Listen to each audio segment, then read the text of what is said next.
So Thomas Frank's been sacked by Spurs, not a moment too soon, obviously. Before I get into that, I have to talk about some of the absolute guff that I heard on Talksport earlier for the fan phone in. Obviously, it was the big news of the day.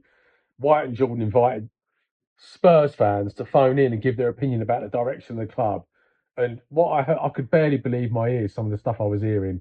Now, just quickly, if you're wondering why I'm doing this video from bed, it's because I've slipped a disc in my back and I'm in quite a bad way at the moment, but I wanted to have my say on the subject. So, switched on White and Jordan earlier for the start of the show, 10 o'clock this morning. Obviously, Frank had literally just been sacked by Spurs, so it was the headline news. And Jim White invited Spurs fans to phone in and give their opinion about new managers and direction of the club, etc., etc. There was 4, 5, maybe 6 phone calls, right? Now, among those phone calls, number one geezer called in and he said that Daniel Levy was the best thing that ever happened to the club, right? Now, talk about a case of rose-tinted glasses 5 minutes after the geezers left the building. Daniel Levy being the best thing ever for the club. Mate, you've got to be. What sort of Spurs fan says that? You've got to be having a laugh. The geezer was there for nearly 25 years. I think he took over in 2001 as chairman or whatever role he was doing. And in that time, some of the players we bought, some of the managers we hired, the lack of trophies, the lack of success in the league. I mean, for me, with Levy, yes, all right, he was the architect, not the architect, but he was the main driving force behind the new stadium. But who cares about the stadium? You need a decent team to play in it. But the one story that always sticks out for me with Daniel Levy is this: when we got to the Champions League final in 2019 and lost to Liverpool, the following summer was our chance to really put our foot on the pedal, spend a load of money, right? Spend a couple of 100 million quid, get some of the best players across European or from the Premier League, really put our foot down and go for the Premier League, go for the Champions League. Don't forget, we had Harry Kane, Dele Alli, Vertonghen, Alderweireld, even Danny Rose was unbelievable back then, Dembele. Our team was unbelievable, right? And all we needed was 2, 3, maybe 4 top class additions, and we were right there for the Premier League, right there for the Champions League, right? That summer, following the defeat in the Champions League final, we had a deal agreed with Sporting Lisbon for Bruno Fernandes, right? Bruno Fernandes is on record as saying when that deal broke down, Sporting Lisbon to Spurs, he cried. He's on record as saying he cried because he couldn't wait to get to the Premier League and play for our club. He'd said goodbye to his teammates, said goodbye to the fans. He was ready to come, right? You know what happened? Levy tried to restructure the deal so we gave him barely any cash up front, and all the cash that we wanted to give him was based on winning trophies, appearances, Champions League qualification, blah, blah, blah. And Sporting Lisbon pulled the plug on the deal because they said, no, we want the cash up front. This guy's a special player. If you want him, you've got to pay the money, right? We offered the money, and at the last minute, Levy tried to restructure it, and the deal collapsed. We ended up with Tanguy and Dombele, right? An absolute waste of space. I don't even know if he still plays. He's probably retired, or he plays in fucking China or something. Absolute toilet, waste of space, right? Look at Bruno now, one of the best players in the past 5, 6 years of the Premier League. Assists galore, goals galore, the driving force at Man United, top class player. Imagine if we had got him to add to our squad with Harry Kane, with Dele Alli, with Dembele, with Alderweireld, with Vertonghen, those sorts of players. Imagine Bruno Fernandes in there.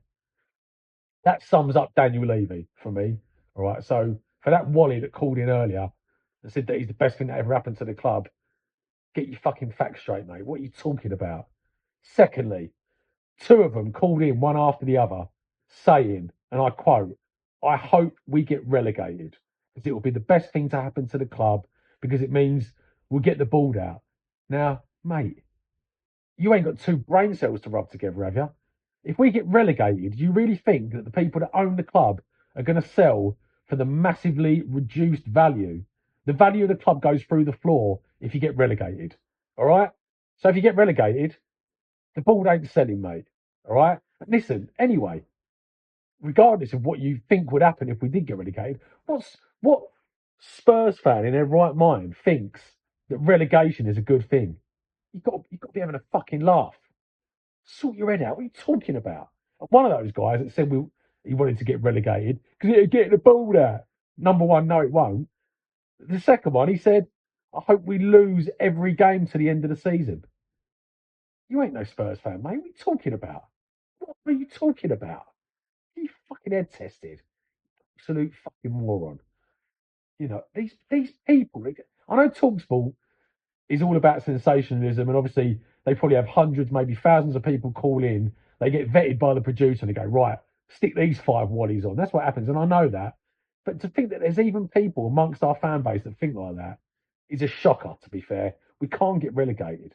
Relegation would be the worst thing that could ever happen to our club, right? Because number one, you lose all your players, or if you don't lose all your players, you go down, they're all on massive wages and they bankrupt you, right? The board won't sell because the value of the club's massively reduced. So we keep going in this aimless direction. We'll probably end up like Leeds going down to League One. You know, don't forget Villa spent time in the Championship. They bounced up and went down again and bounced up again.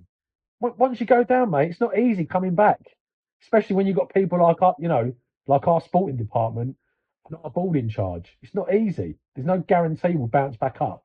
So all this talk of relegation, get it out your head. We need to stay in the Premier League, and we need a manager that can help us do that. And I'll get onto that in a minute, who I think should get the job. But the second thing I want to mention is, you know, we, I do agree to a point, but amongst those callers ringing into Talksport earlier, saying our players are useless, going, yeah, Tom Solanke, tell me Tom Solanke's a good player, he's going back into the bar door, mate. Yeah. Talking about, talking about, listen, we're 16th in the league of the clubs above us, right? Think of the clubs above us: Everton, Bournemouth, Leeds, Brighton, Brentford, a couple more, Sunderland. Are you telling me? You seriously telling me that Dom Solanke doesn't walk into every single one of those teams? Are you telling me, player for player, we're worse? We've got a worse squad than Everton, than Bournemouth, than Brentford, than Leeds, than Sunderland? You've got to be having a laugh. We've got decent players, yeah, not great players, but decent players. You telling me? Are you telling me Romero and Van der Ven ain't better than James Tarkowski or Nathan Collins or Joe Roden, Spurs reject? Are you telling me that? Are you telling me that, are you telling me that João Palhinha is not better than Matthias Jensen or Sander Berg or Idrissa Gay? Come on now. Get your fucking heads tested. What we need is a manager that can give us a game plan, a manager that the players believe in. And don't get me wrong, the players have got a lot to answer for. But with Thomas Frank, the most clueless manager I've ever seen in my life, right? He came in and was hailed as a tactical genius, adaptable, can play different systems. He didn't know how to set a team up. He didn't know how to set a team up. Every time, an hour before the game when the team sheets come out, I looked at the personnel and the makeup of the team, and I was like, what are you doing, mate? Like, I mean, even last night, perfect example. He plays Xavi Simons out on the left, right? So you've got Mattis Tell on the bench, and I'm no fan of Mattis Tell, but he plays that position naturally, okay? So you're going to get more from him than you are from Xavi Simons, who's a number 10, okay? Square pegs in square holes. Look at what's happened at Man United when they've started doing that, right? So he starts the game with Xavi Simons playing the left wing. Eddie Howe must have been licking his lips when he saw that team sheet, because he just said to Trippier, this guy ain't going to track you. When you get that ball, you travel 60 yards into the Tottenham half. You've got Elanga in front of him, right? And don't get me wrong, Elanga ain't a brilliant player, but he's quite hard to handle. He's strong and he's quick, right? Jed Spence was marking two players for the entire first half. And at no point did Frank change it and identify the situation and say, you know what, we're getting absolutely rinsed down the right hand side here. Let's make a change. Let's say what happens is when they have the ball, when Trippier gets the ball, Sar, you come out and help Jed Spence. You come straight out. As soon as Trippier gets the ball, you go and engage him. Xavi, you drop into midfield, centre midfield, and do it that way. Because Xavi, one, ain't got the legs, and two, you don't want to play like that, running up and down the touchline. You need him in the pockets, creating, because he's one of our best players on the ball. Right? Simple tactical tweak to fix the problem. All right. I can understand managers getting initial tactics wrong and initial lineups wrong. But once you've seen the problem, once you've seen it happen 2, 3, 4, 5 times, you've got to fix it. Didn't do anything. Just stands there on the sideline, chugging on his chewing gum. The fucking moron. Jesus Christ. Anyway, the most useless manager I've ever seen in my life. Thank God he's gone. Now, they made the point earlier on Talksport, and I agree. I don't agree with everything, but like Danny Murphy was on there, obviously Simon Jordan. Don't agree with everything they say, but I agree with a lot of it. They've got the red screwed on, especially Danny Murphy, right? And Simon Jordan made the point that, and this was, I'll make it clear, this is something I disagreed with. He made the point that you've employed Conte and it didn't work. You've employed Mourinho and it didn't work. You know why it didn't work? We employed Mourinho, and in our first transfer window, we gave him Pierre-Emile Højbjerg as his marquee signing. When we employed Conte in his first transfer window, we gave him Yves Bissouma and Jed Spence as his signings. These are serious managers. I expect more than that. Why do you think Everton are in the top half of the league with an inferior squad? They've got a serious manager. Why do you think Brentford are in the top half of the league and flying with an inferior squad? They've got a manager that knows what he's doing. Why do you think Fulham, year on year, punch above their weight with a pretty thin and weak squad? They've got a manager that knows what he's doing, a serious guy. Yeah? If we get a serious guy in, right, we'll be fine. If we get a serious manager in, we'll be fine. And you know what? For me, there's only two options. Okay? There's two options. One's a bit mad, but I still think it's better than anything else that's out there. Number one, the mad option. Harry Redknapp. Get him in. He's been there before. He knows the club. He always talks about football's a simple game, and it is a simple game. You give him that squad of players.